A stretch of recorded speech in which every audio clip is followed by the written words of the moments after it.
mga Tatay Gawan TV, long time no vlog. Bali ngayon nag-order tayo ng KMA 1949.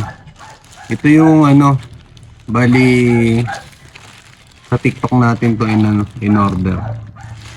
Bali yung ano yung sana natin KMA 2299, pero sabi kasi nung nasa TikTok, mas okay din dito. So check natin kung talagang legit yung na-order natin sa TikTok.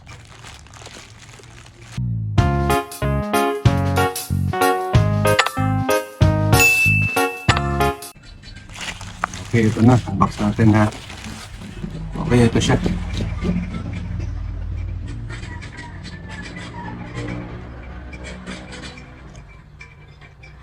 Okay naman yung packaging niya. May seal naman.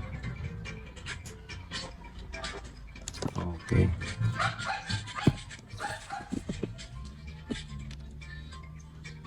Tanggalin lang natin yung plastic.